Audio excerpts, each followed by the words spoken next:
Hi, it's Faces Tech.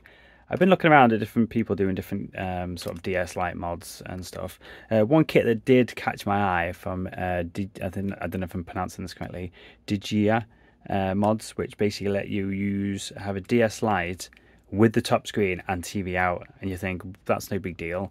But usually when you have a TV out, it's mostly on a macro. You just get rid of the top screen. But this one let you use the top screen, because when you normally do the mod, you connect the top screen, it goes yellow. But this one let you connect, when it's connected to the TV, it goes yellow. When it's not connected, it just goes back to being a normal DS Lite. And I thought that's intriguing. So I thought I'd just order one. It took a while to get it. It was on back order, and then it does them in batches. It come here, and then I was quite excited. Started to install it. Follow the guide. It's like pretty much the same.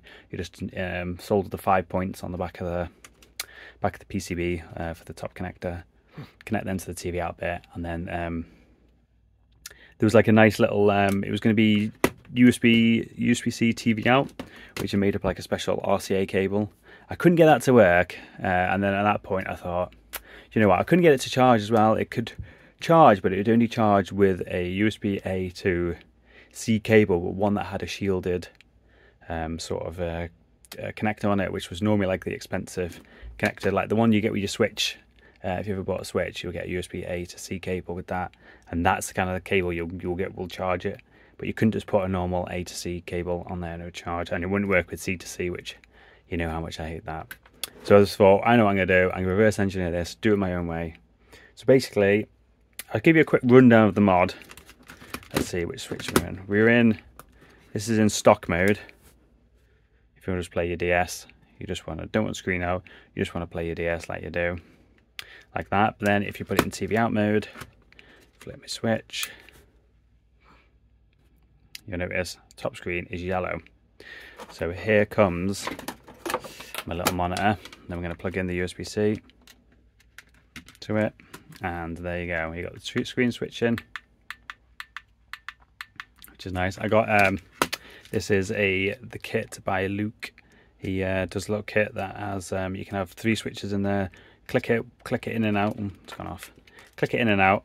Does this like that. It does a screen switching, and then you click it left, and that does picture-in-picture mode. And then the other way, it does like the contrast, the opaqueness of it. So you can do screen switching. It's quite nice. Obviously, this is like the perfect kit for it. But the way I had to install it was normally you'd use like a ribbon cable that went from the top screen connector. But obviously, we're using that. But luckily, he's put 4 pads on the actual PCB itself. Just use magnet wire. Just use that. So it was really cool. Really nice kit. Really recommend that. Yeah, so I just used my USB-C one that I used. USB-C TV out mod board I used for that, and then it's got like an in-between little board here that lets you put USB-C so you can charge it whilst you're using it on the telly as well. And the USB-C, all the USB-C ports on this work with C to C cables, which was kind of annoying me about the original kit. Didn't use it, just used a 6-pin connector. So I'll show you what the original board looked like. This is what you basically get. It's got one that's got the standard Wi-Fi flash chip on it, stock firmware, and then it's got the flashed one with the modified firmware.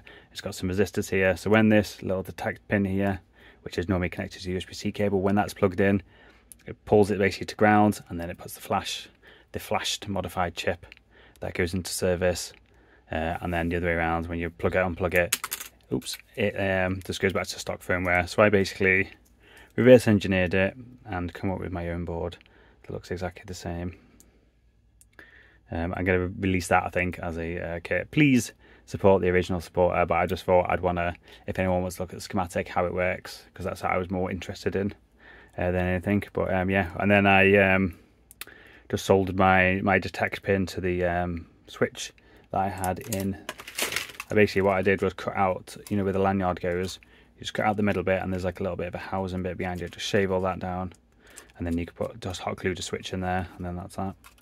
Easy enough, easy enough. And also the way I like my to do my TV out mods is to use the original firmware for each chip. So you can just like pre-flash one chip, one modified firmware, and you can just flash it to any chip.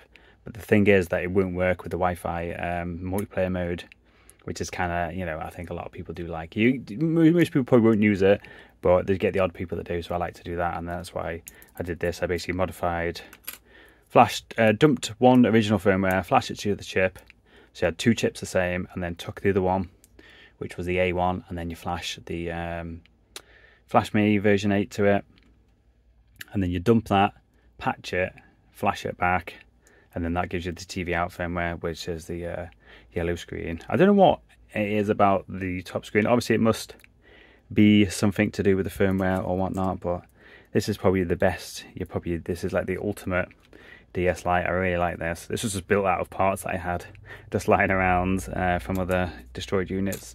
That's why it's a bit of a mashup of colours and stuff. But yeah, it was just more of a curiosity of actually how it worked. Could I reverse engineer it? Could I recreate it? Just kind of scratch that itch, and I just thought I'd just share it with everyone, anyone else that's interested. But yes, like I say, please support the original creator, because he's coming out with another kit which is similar. I think it's going to have a similar setup to this, with like a USB-C to sort of like TV out, little box setup thing. And I think he might be going with a, don't quote me on this, but he might be going with the C2C resistors, which will be a massive upgrade. I think it's the 5.4 kit.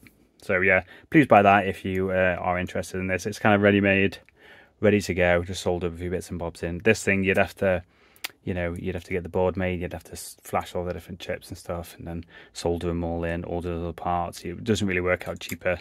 So yeah, just support the original creator. But if you want to do, if you're like me, you just want to use your own way, then go ahead and do that. As usual, link in the description. There'll be like blog posts with a bit more of a description, and GitHub links and stuff. But yeah, thanks for watching. Bye.